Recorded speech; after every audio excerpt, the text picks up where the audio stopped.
welcome back to Champion the Passion, a weekly pro wrestling podcast where we inspire you to champion your passions and celebrate the joy in what you love.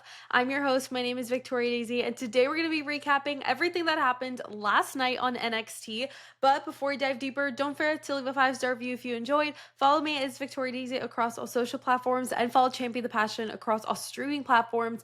But let's dive right into the action because the opening match was a TNA World Championship match. We had the champion Trick Williams defending against Josh Briggs. Now, this was surprisingly a good match. I mean, I thought both men worked really well together and put on just a fun match. Like, it was so enjoyable. But of course, in the end, Trick Williams retained, took that W. And after Trick got on the mic to demand respect from the fans, he said that he is the greatest TNA world champion of all time. And, then a former TNA world champion decided to come out, say his name, and he appears. I believe in Joe Hendry. Joe Hendry came out. I was so excited. He came out full force. He attacked Trick from behind and he made a statement that he wants to win his TNA World Championship back. And he wants to bring it back to TNA. So I guess we're going to be running it back with the two of them, which I can't even be mad about because I really love the program that they ran, so I wouldn't be mad if we did it all over again. Or not all over again, but if we went on that journey. And it seems that Joe Hendry is going to stick around for a little bit. So I'm really happy about that. The next match we had was Javon Evans versus Tavion Heights. Now, this was a spectacular match, okay? These two worked extremely well together and had so many insane spots and move sequences that made this match all that it was. I mean, they were flipping everywhere, just doing the most crazy stuff. And I loved it. I wasn't expecting to love this match as much as I did, but it was just great.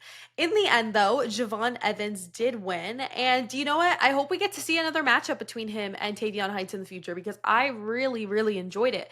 But the fun didn't end there because Jasper Troy, season 1 winner of LFG, came out to attack Javon from behind to make a statement that he is coming for him. And not just him. I mean, this happened with multiple people throughout last night's show. But let's continue moving on throughout the night. We had Ricky Saints versus Ashante the Adonis. Now, this was a incredible match. I am so happy that they are putting Ashante on TV more often and giving him these opportunities because I feel like he's really, really underrated in the ring and he's able to do some really cool things and he's able to incorporate storytelling into it as well and really let his character absolutely just shine outside of him. And I thought that he worked so well in the ring with Ricky and they were able to do such incredible things, so many cool spots, move sequences, storytelling, everything was just so over the top and it was so good. But in the end, Ricky Saints did win the match and after Ethan Page came out to attack Ricky and I was like, buddy, here we go again. And by doing this, Ethan made it known that he is coming back for the NXT North American Championship. So I'm really intrigued to see how they're going to continue the storyline. What is next for the two of them? Obviously, they have a long line of history together, dating all the way back to AEW. So I'm really intrigued to see all that they do with them. I think it's going to be so fun and I'm sad. I'm super sad. Then we had an Oba Femi segment, and Oba wanted to come out to remind everyone that since he's been champion, he's torn down every opponent he's ever had. He said now that he is sitting comfortably on the top of the throne, he does not want to fall into the rabbit hole that every other champion falls into of just getting relaxed because he said that the fight is never over.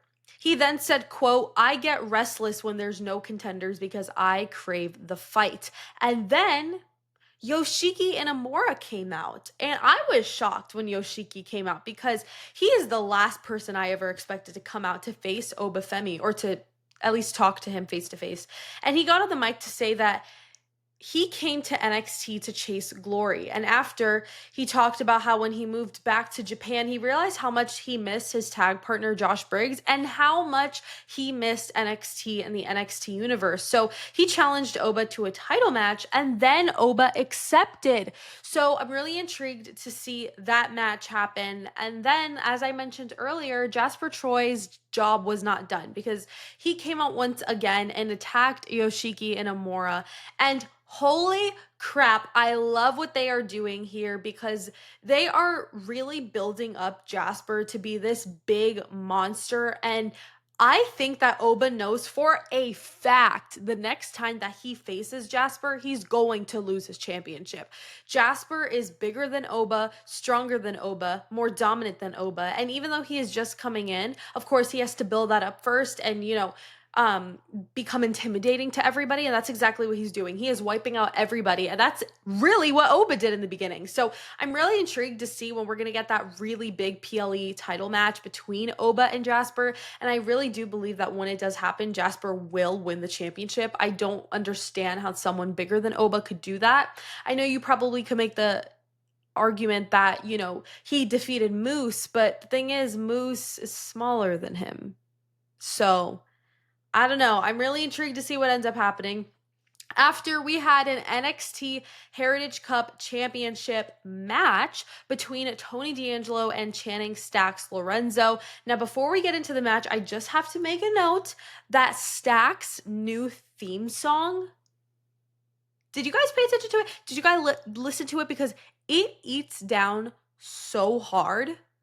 And Tony's reaction when he came out had me cackling. He was so over it. It was hysterical. I loved it. But to the match, this was really a PLE caliber match. I mean, chef's kiss. This was so good. I mean, this could have been the main event right here. It really could have. It wasn't. It was the semi-main, but still.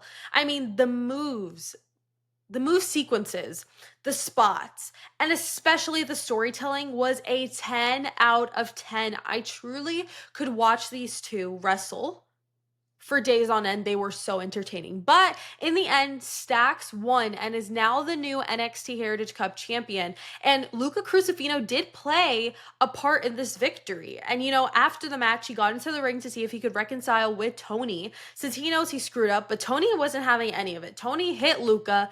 And you know what? He had every right to, because I still feel like Luca is secretly still with Stacks, and he's just going to reveal that at a later time. And so I'm really intrigued to see kind of where this storyline goes from here, because I really am loving it. I'm really intrigued to see when we're going to have the return of Adriana Rizzo, if we're ever going to have the D'Angelo family ever again, if this is it. I mean, I don't know. I am so sad. I've got my popcorn ready, and I just cannot wait. They're telling such a good story with these four, and I cannot wait. So now let's head into the main event. We had a number one contenders fatal four-way match to determine who was going to be JC Jane's opponent at Evolution for her NXT Women's Championship. So we had Lash Legend versus Jordynne Grace versus Jada Parker versus Izzy Dame. Now this was a top tier dream match, quality match. I mean, each woman did exceptionally well, and it was just truly so enjoyable. I mean,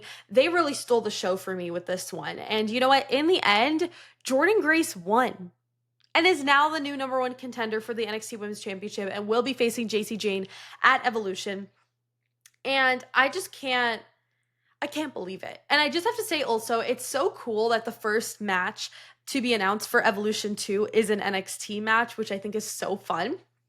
And obviously, I'm sure we'll get a lot of more main roster stuff announced after Night of Champions this weekend. So probably next week, we'll start focusing on Evolution and Saturday night's main event and Great American Bash and all the stuff happening that weekend. It's going to be a big weekend, the weekend of Evolution. There's 4 shows, also including AEW All in Texas. There's a lot. So I'm really intrigued, but back to this match. I won't give away too much of my predictions, but I really am curious to see if Blake Monroe plays a factor into any of this. Does she interfere at the match in Evolution? Does she interfere in something sooner? I mean, I really thought she was going to get a straight shot to the top, but I guess not. It definitely is Jordynne's time. She's wrestled so many title matches and has lost all of them on PLEs. So I'm really intrigued to see if this is it for Jordynne. If not, I don't know what's going to end up happening. But let's head into my overall thoughts. I thought it was a really, really solid show. My match of the night, hands down, was the main event. I mean, come on. It was so spectacular, so entertaining. I loved every second of it. My segment of the night was Obafemi's segment. I really loved his promo, and I thought it was super strong and gave us a really clear direction of his future, or at least the rest of the year, and where his head is at. And it was also really nice to see Yoshiki Inamura and Jasper Troy, which was awesome. Overall, I'd rate the show about an 8.5 out of 10, which has so far been the highest rating of the week, which is so exciting. Also, I wanted to let you guys know that this Friday, I will be dropping a bonus episode where I will be previewing and predicting the entire card for WWE Night of Champions, which is on Saturday. So stay tuned for that bonus episode coming for you guys on Friday. And don't forget to stream Night of Champions, 1 p.m. Eastern. Is it 10 a.m. Pacific? I believe so. Exclusively on Peacock this Saturday. It is going to be so good. So many fun matches. But thank you guys so much for watching and listening to this episode of Champion the Passion. Don't forget to leave a 5-star review if you enjoyed. Follow me at It's Victoria Daisy across all social platforms and follow Champion the Passion across all streaming platforms. Don't forget to champion your passions and celebrate the joy in what you love. And I'll see you guys in the next episode. Bye.